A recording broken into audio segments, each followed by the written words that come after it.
I'm Michelle Gauthier, and you're listening to the Overwhelmed Working Woman podcast.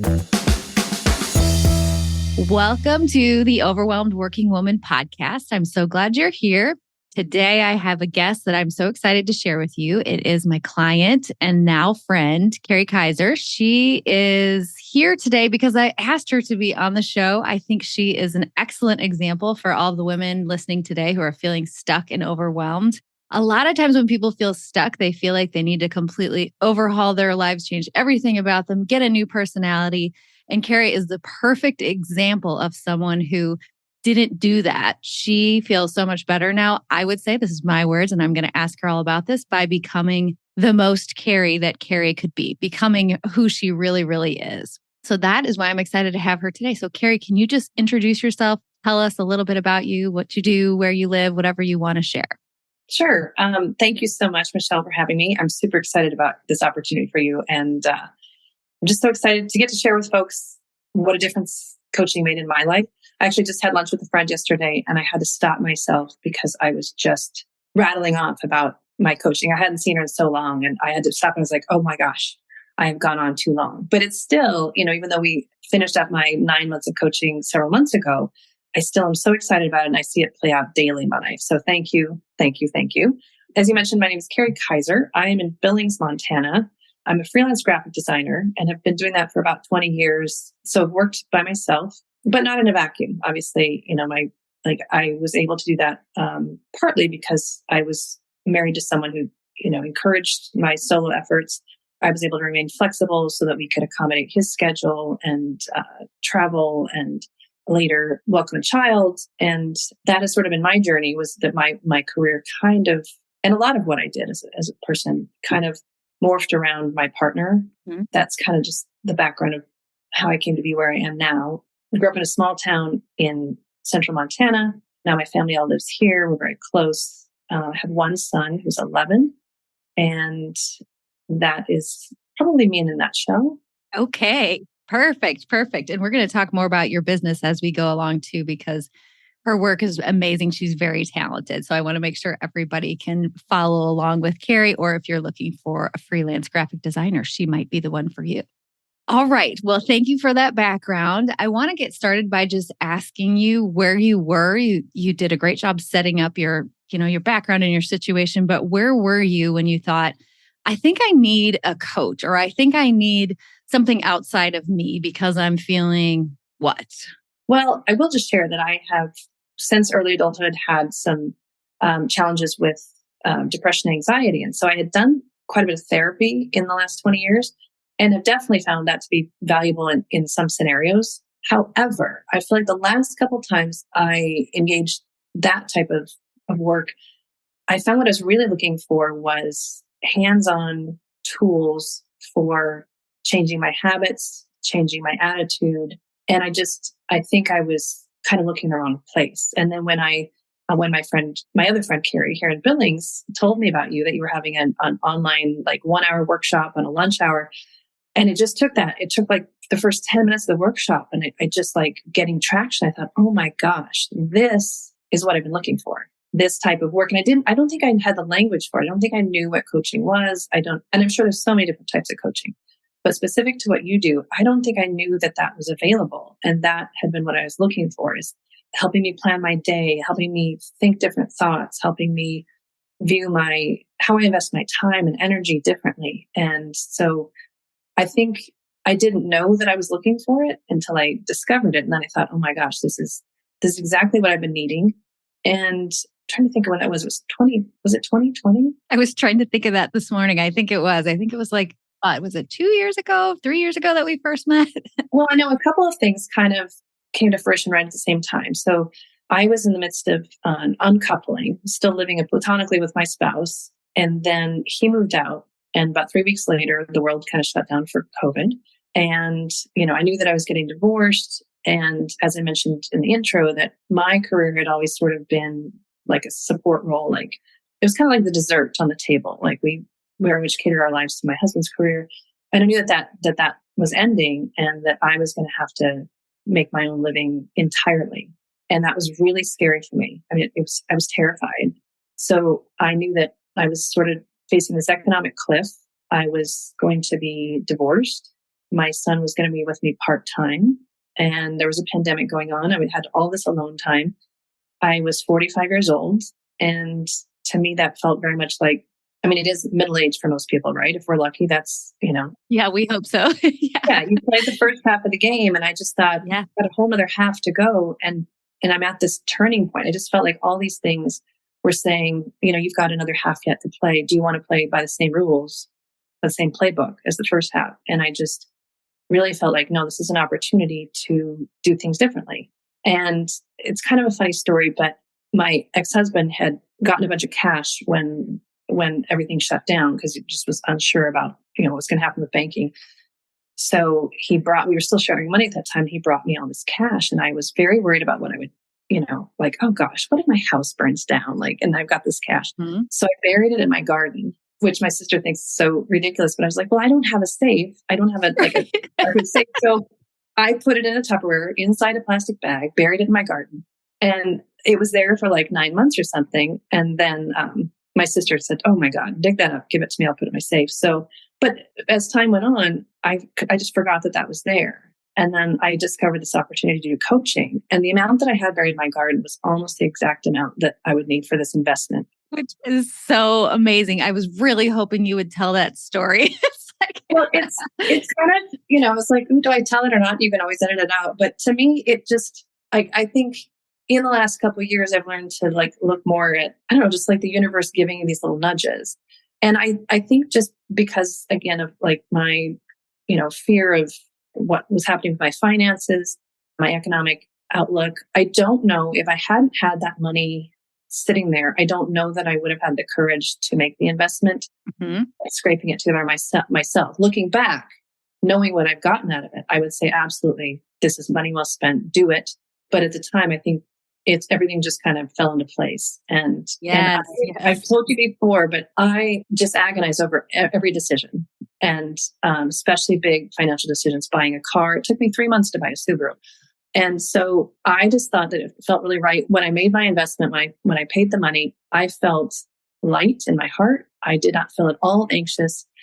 And it just, I don't know, it just was like the one of the beginning steps of it all feeling really right for me. I love that. And thank you for sharing that, because I think something that a lot of people don't want to talk about is investing in themselves and making the decision to actually pay for a coach or pay to work with me specifically.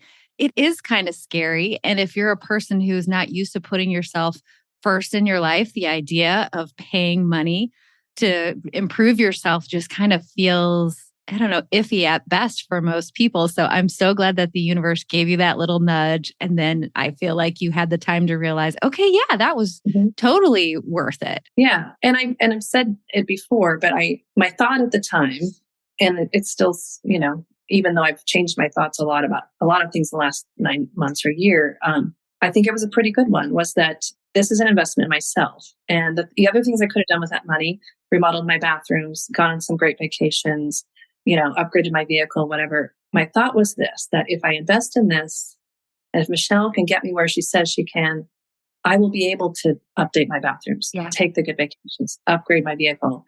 Yeah, it seemed like if I'm not worthy of the investment, what is? Like, this is... Yeah, that's such a great approach. So that's sort of how the pieces came into place, and it just felt right to do it. And so I was just, I think before the coaching, I think what made me look for it is, again, like I was kind of aimless. I mean, I work for myself, and I think I've always really embraced the freedom of that and not really having a schedule. I office at my house. People don't know when I work, where I work, how I work. And I think I've always sort of embraced that, but I also kind of came to learn that wasn't really serving me. So I was feeling kind of aimless. I was scared. I was unsure of my ability to provide for myself. I think I also was worried about what other people were thinking, like, oh, is she going to get a quote real job? Mm-hmm. And I had people say that to me, like, please just go get a job with someone, like tuck in to some big agency or go in-house for the hospital or something. Yeah. And so there were these outside voices saying you can't do it. And the loudest one was probably my inside voice saying you can't do it. I had a lot of guilt about the ways that I showed up or thought that I wasn't showing up for my son, for my family, for my clients, for myself. So there was just a lot of, I was making it. If things were fine. I don't like that word fine. It's fine. Yeah. But I just thought, I just want to settle for fine. Yeah. So you must have had a little bit of a belief that it could be different and it could be better. Yes. Yeah. And I think connecting with some of the women on your initial workshop Mhm. was like, oh, I'm not alone. Other people are struggling with this. Other people are feeling like they're failing all over the place. Mhm. Other lives are messy and they're not neat and tidy. People don't have it figured out. I was like, okay. But there are people that are excited about doing this work. So that's how I came into this. Good. Well, as you know, I do coaching for a minimum of 6 months. You and I actually work together for 9 months. And I don't ever want to give the impression that if you come and coach with me and talk to me one time, you'll feel so much better. But it starts at the beginning where usually people say, I started feeling better right away. And then it takes a while to make those new habits that you've created into a solid habit where that's your new, like you said, you were talking all about coaching with your friend the other day because now it's just part of your life. Like the things that you change are part of your life. But if we start at the beginning, can you remember any moments at the very start where you thought, oh my gosh, I feel better just now that I understand this, or I'm going to give myself permission to do that? Was there anything you can remember from the get go that you started feeling better?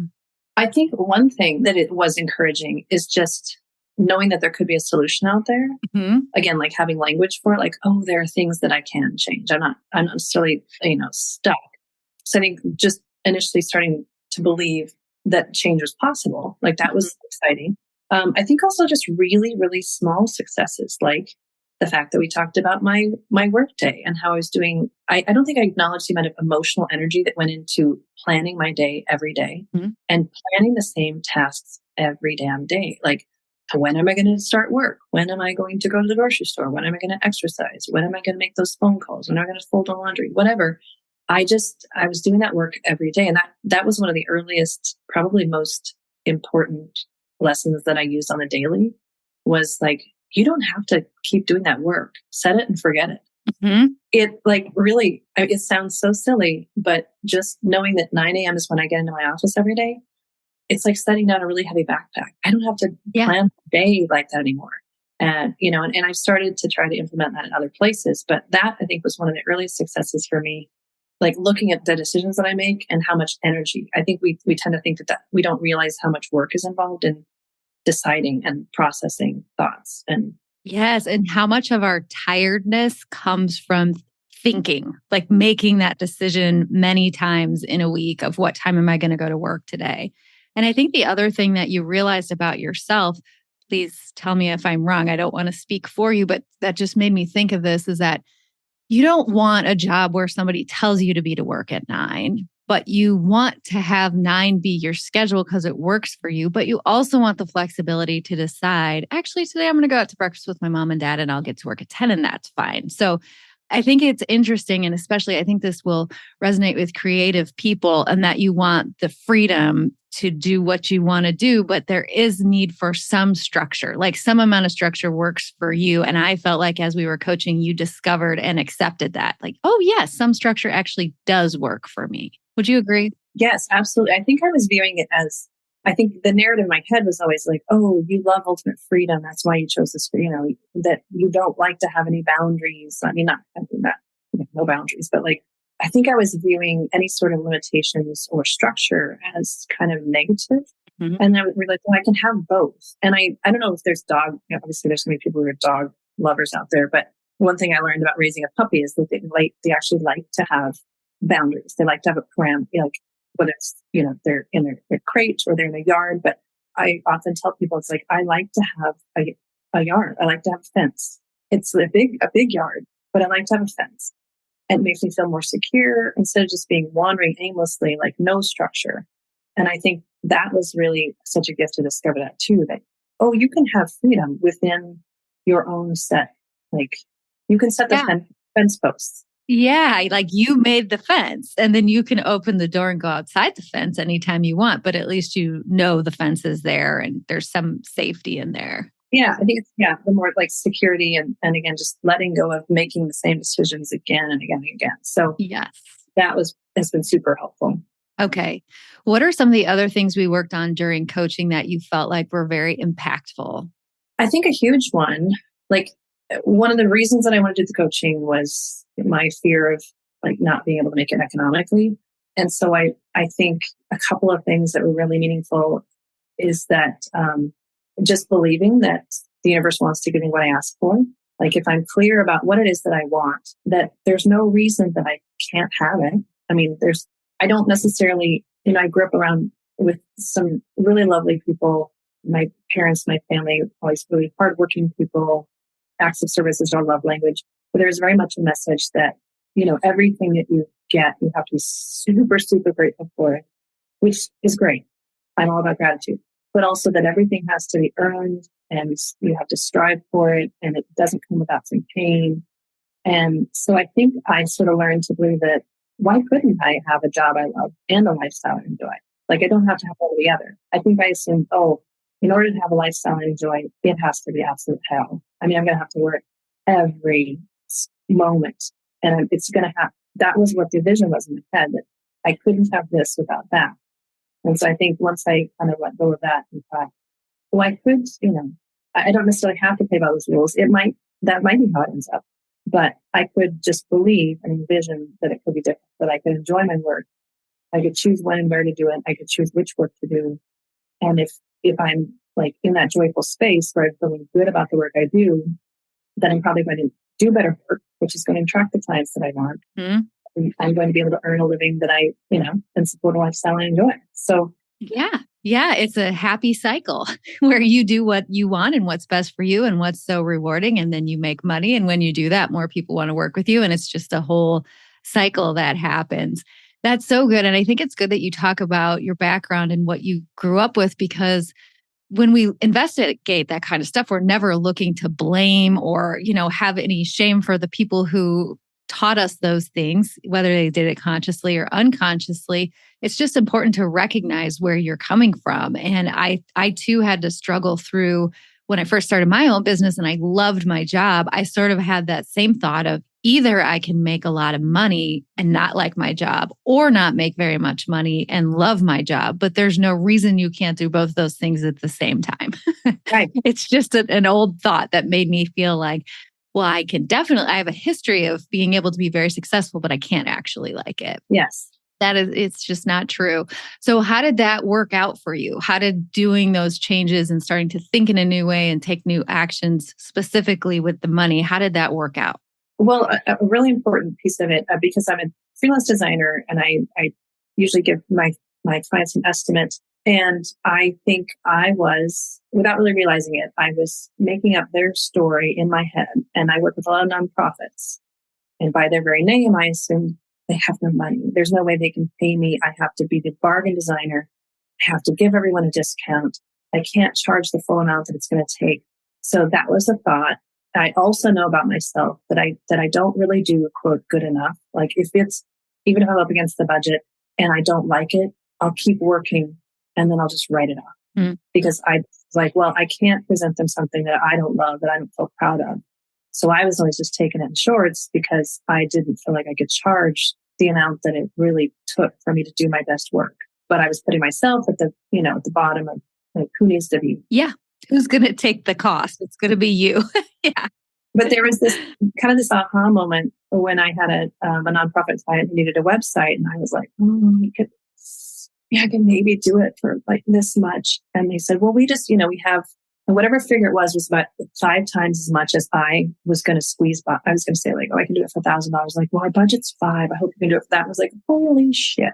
Yeah, I can absolutely do this. Well, and it's not like I would take all that, but I just thought, oh my gosh, I've been telling myself that most of my clients who are regional and local nonprofits or places that exist on grants and donations, that they don't have any money to spend.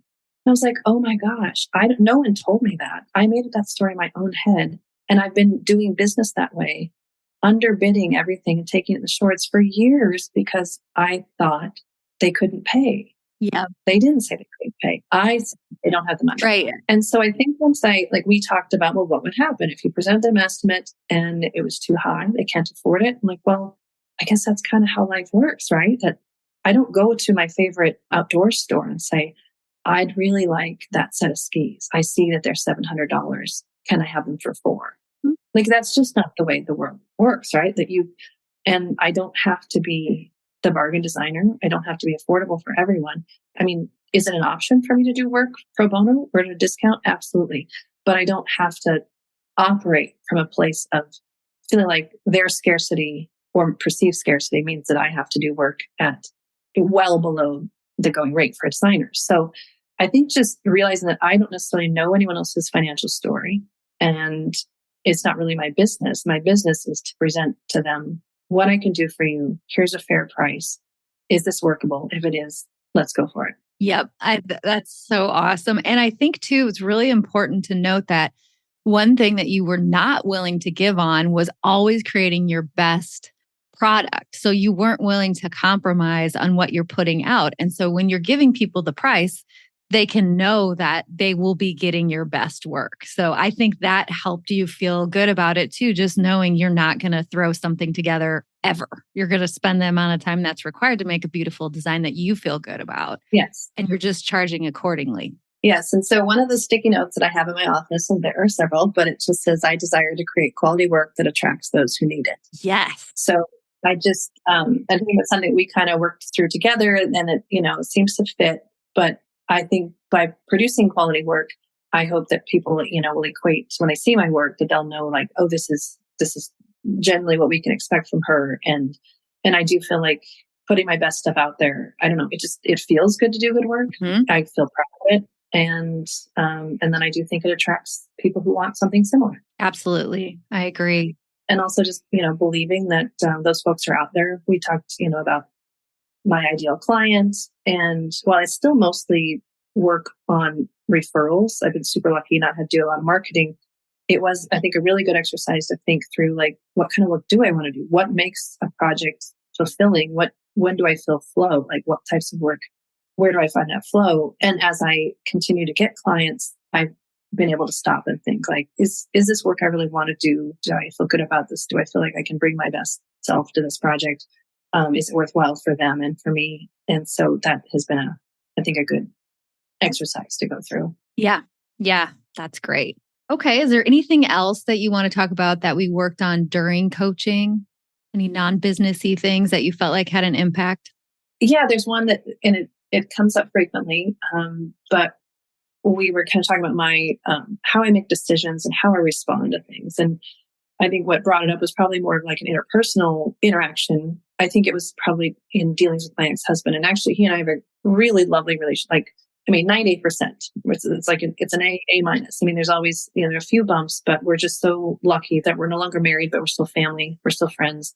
But there are bumps in the road. And I think there was some sort of an interaction that had me really shaken. And we talked it through. And you pointed out to me that I think your words were, the power is in the pause. Like, for you, the power's in the pause. For me, you were saying it to me. And mm-hmm. that it's really helpful for me to acknowledge that I don't, in most situations, you really don't have to respond right away. And that I feel best about the way I deal with people, whether it's interpersonal relationships or clients or whatever, if I give myself time to really think about it.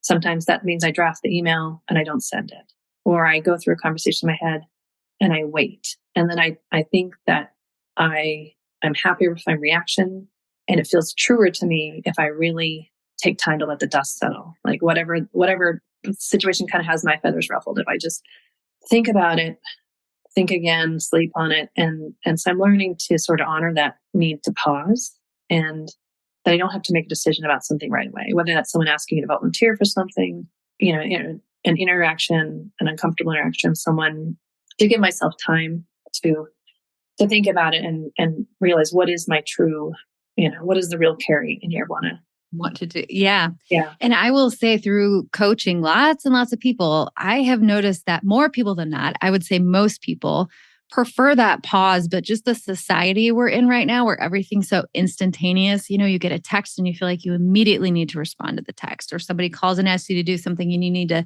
say yes or no right on that thing. So most of us, I think, could really serve ourselves if we did what you're doing and just take the pause. But it's fine to do that. We just have to give ourselves permission and think about that. And I, as a receiver, I would much more appreciate somebody saying, I'll get back to you. I just want to think about it than somebody saying yes when they actually mean no. Yeah. It makes more sense to pause. And another thing that's not necessarily business related, although it could spill over into that realm, but this idea that other people will have a thought.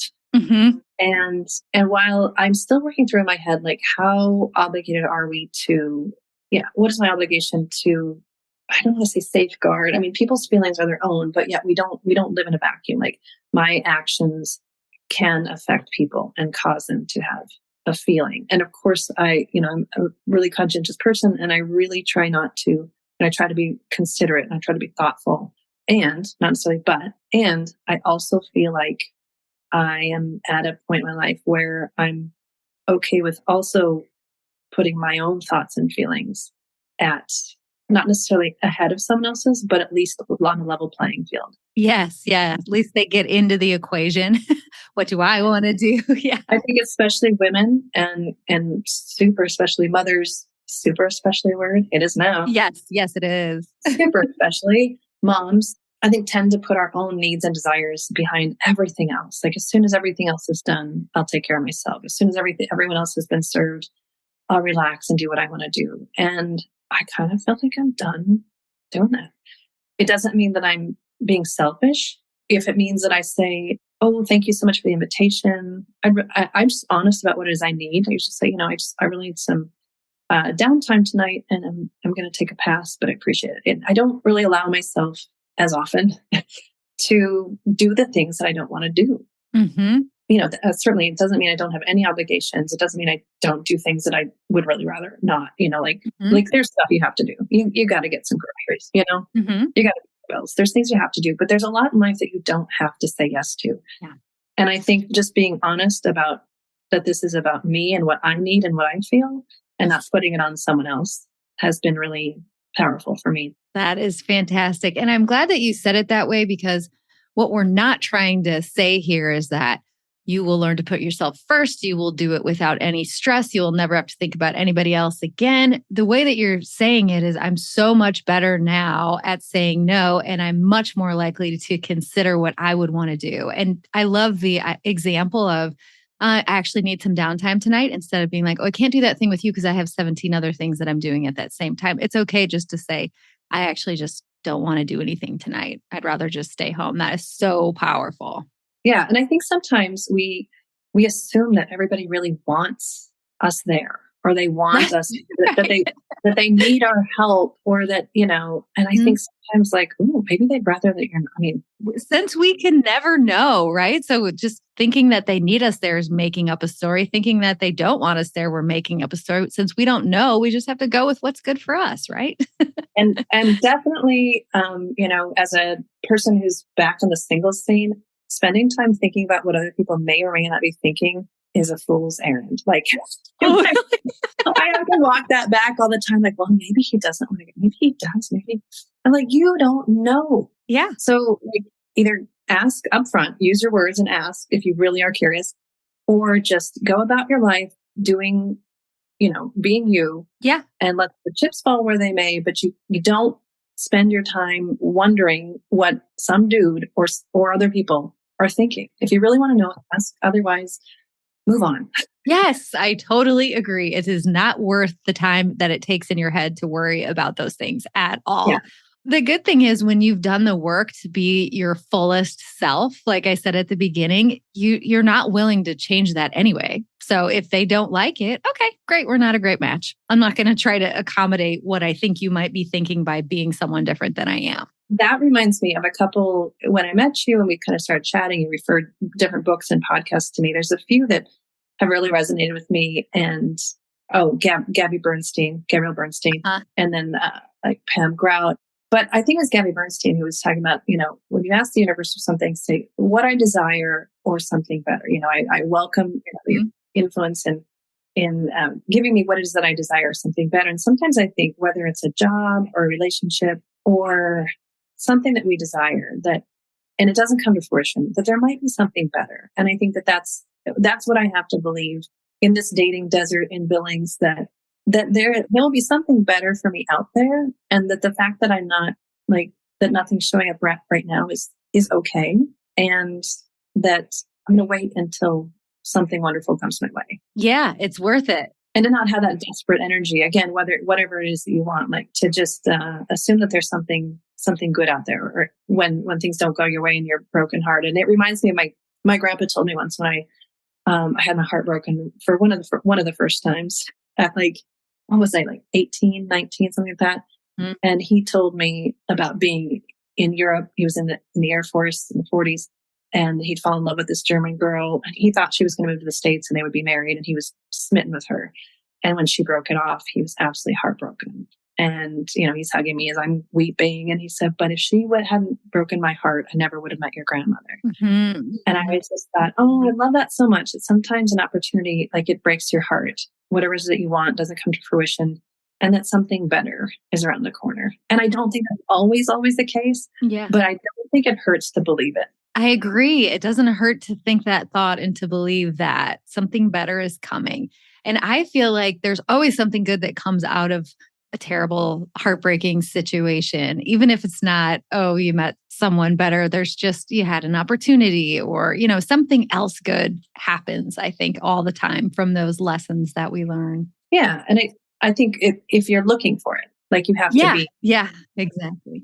So do you have a favorite tool or something that you learned during coaching that you find yourself still using, or that you liked a lot? If you had to say like your one favorite thing.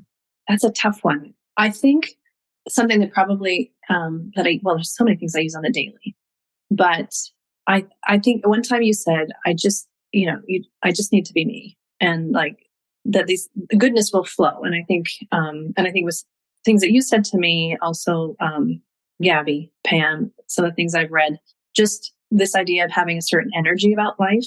Mm-hmm. And that even when things feel kind of shitty, that you can choose your thought about it, and you can kind of choose to try to raise your energy level, mm-hmm. and to put out love and optimism, even when it seems inappropriate for the situation, when it seems mm-hmm. like, well, this is the dumps, but that you really get to choose.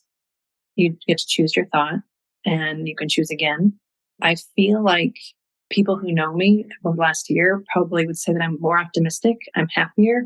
And some of that is just choosing to look for that in my life, like choosing to look for what's good. One of the things that you did in the first workshop I took was, what are the not problems? And like, so, okay, what are we here for? Everyone's a solid problem. We've got something we need to do, but okay, that's great. We'll work on that. But what are the not problems? I think to stop and look at what's going right in my life has been a really important tool. And then I do on the daily. You've got me started on this morning routine, and one of the things that I do is like, what's the evidence that it's working? What are some things I'm grateful for? What do I like about myself? And I think sometimes just in this world where we are bombarded with all the horror in the world, all the sadness, that to stop and look around you at all the things that are beautiful and that are right and bright, the world. It's not being a Pollyanna. I've still got my head out there. I know what's going on, mm-hmm. but this is what I'm choosing to look for. And this is what I'm choosing to focus on. It's not being unaware of the other, but this is what I'm choosing to focus on. And I feel like it's made me a brighter, happier person. Yeah, I think that's such an amazing example because it's so empowering. The world hasn't changed, but your outlook on it has changed, which makes you shining more brightly, which you shine on your son and your friends and your family and your clients and everybody around you. And I think that's just so powerful because on one hand, when people coach with me, they usually say, so I'm just creating all this misery with my own thoughts and my own actions. And it's like, yes, but that's good news because you don't have to do it. Like you said, you can just choose a new thought, choose a new action. And it takes a minute. It's not like you do that for 5 minutes and then you're all, feeling better. But with just weekly work and small changes, you can change the way that you're living your whole life. And you've done an amazing job of doing that. So in the end, I just want to point out that, sometimes people come to me and say, well, I'm really unhappy with my work and I'm really unhappy in my marriage and I feel like I'm being a terrible mom.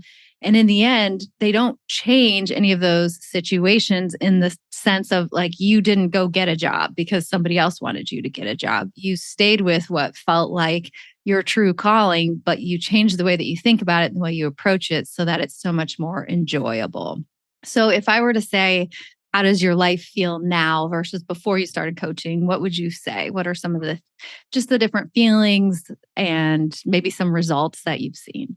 Sure. I noticed the difference I think, in my mood. I actually, after being on a very low dose of Lexapro for about 20 years, have weaned myself off that. And so far, so good.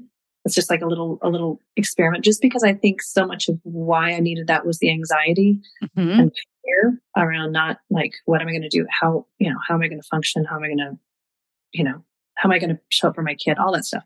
So that's kind of interesting. I was like, oh, I wonder if I would be in this place where it feels safe to try that, knowing I can always go back home if I need to, but at this moment, I feel safe to try that. I feel much like I've got more direction. I have more clients than I have plenty. I'll just say that. Like, I don't want That's to tell awesome. anyone out there, like, I've got more than Yeah. I can service, but that I am getting to choose. There is definitely going to be work I can't take on because I don't have the time. And sometimes I can, but I think the abundance, like every day, my mantra that I say is, I am together with the universe and my clients, I'm building a successful design business that supports a lifestyle I enjoy. And I look around my room, and it sounds silly, but I say, that is what is happening. And I look at my cats, I look at the sunshine, and I look at my plant, and I say, I think to put myself in this space, like to make sure that I'm physically grounded in this space, and I say, and that is what is happening. That's what's going on here. And I just believe it. And then when I went to have my taxes done, I was happy to report that I'd increased my income 50% over last year. And you helped me, it encouraged me to put some practices in place. Like, I now do electronic time records, so at a glance, I can see how much did I work today. I have a billable hour goal that keeps me on track. I feel like, again, that those are like my little fence, my fence. So I kind of know where I need to be. And within that, I've got some freedom. So I'm feeling much more calm about my economic outlook.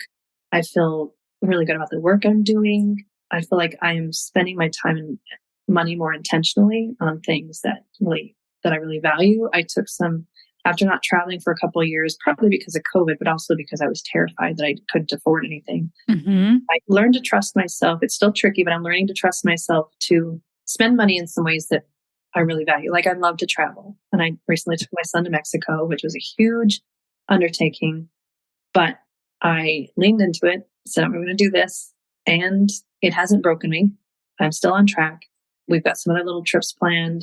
So I feel like I'm expecting it to work out instead of fearing that there's no way I can have this lifestyle that I want. There's just no way. Like, I'm thinking, why not? I guess is the theory. And I know I'm learning to trust that, if I get out there, and I mean, I've never been a person to be particularly impulsive, but I just have to trust that I will keep the wheels on the bus and that I can have some fun while doing it. So, I mean, I've more than paid myself back for the investment in coaching. That has come up back to me several times over, and I think it will continue to do so. And that's just the financial part of it. I mean, Right, right. Not even the best part, at least in my experience. Yeah. I think that the financial part was a big part of what led me to wanting to coach with you, is because I was so scared that I was going to fail. Yeah. But the lessons I've learned have certainly spilled over into, my daily life every single day. That is wonderful. Oh my gosh. Thank you so much for sharing. No one can see how big I'm smiling right now, but it's true. I am.